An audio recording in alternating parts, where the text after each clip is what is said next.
Alright, I'm here for a second video today. Well, tonight. It's almost midnight.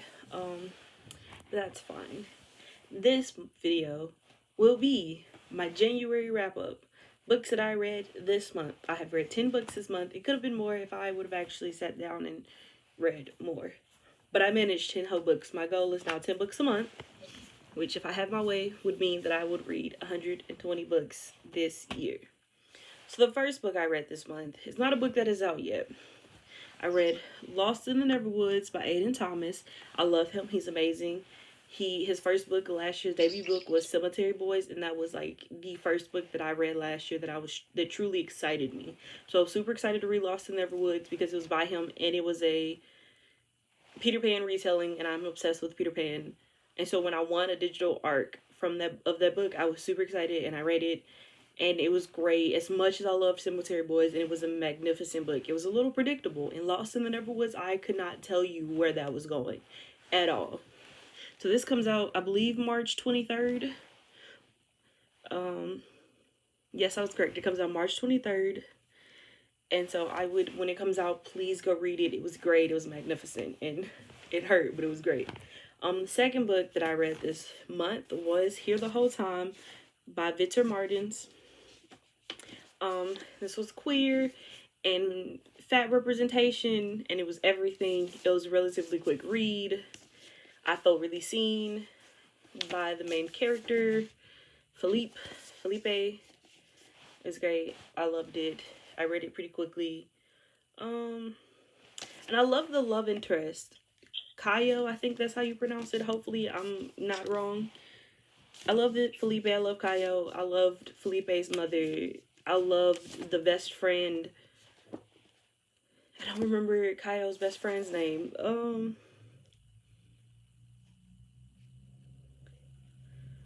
Is it Becky? That's the best friend. I love Becky. Um, I think that's right. Either way, the third book I read this month, I read this and the next book with my friend Tamia. These Witches Don't Burn by Isabel Sterling. It was something I'd been wanting to read for a while, and Tamia finally got me to read it. It was alright. It wasn't my favorite, but it was okay. I just felt like there was constantly one thing after another happening, and I couldn't fully stay into it. It's gay, so that's the point in its favor. And I did love the love interest.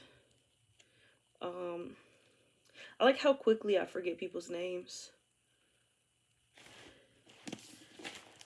Morgan, I think that was her name. If I can find her name really quickly for you.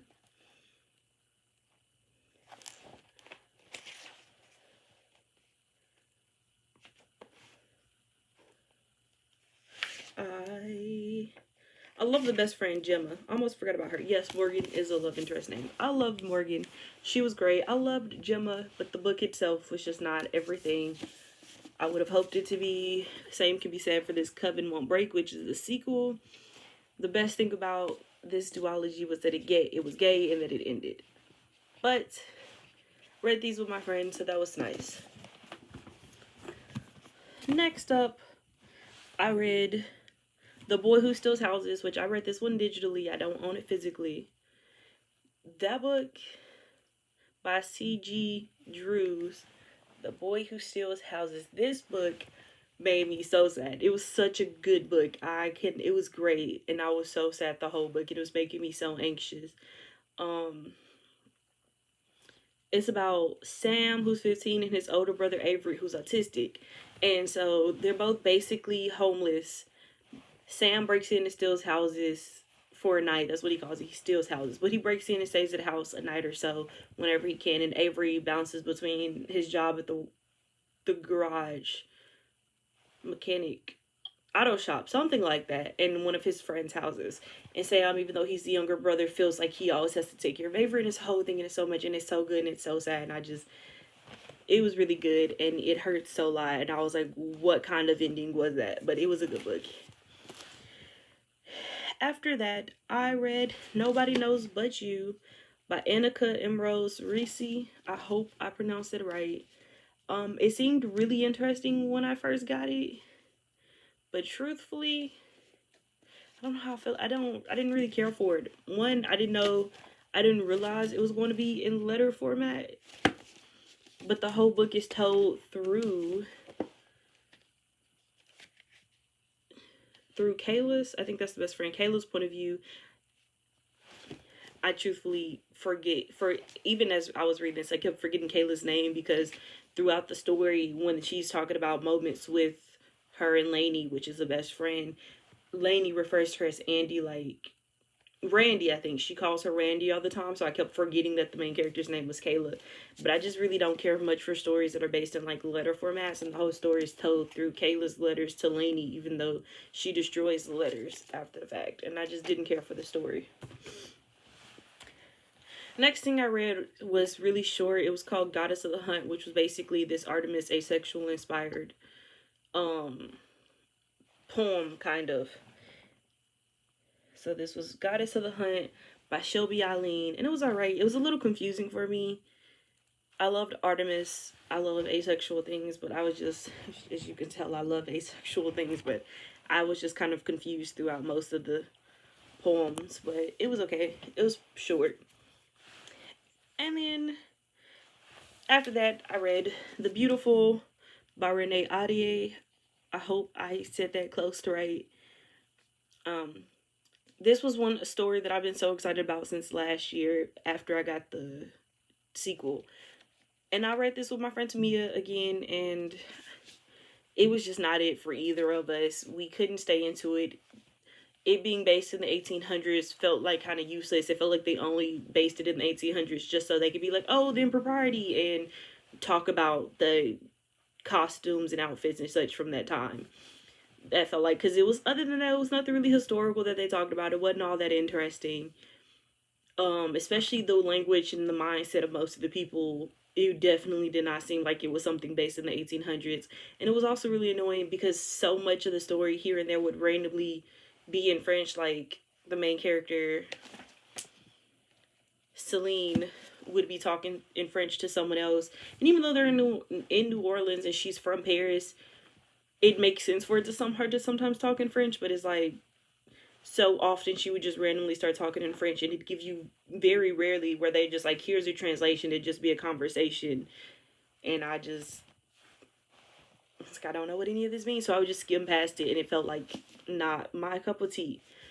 But the sequel will eventually read, and hopefully the sequel will be better. I also feel like the all that build up just for that ending was just whack, and it was just another version of so much stuff happening one after another, and it was like, why?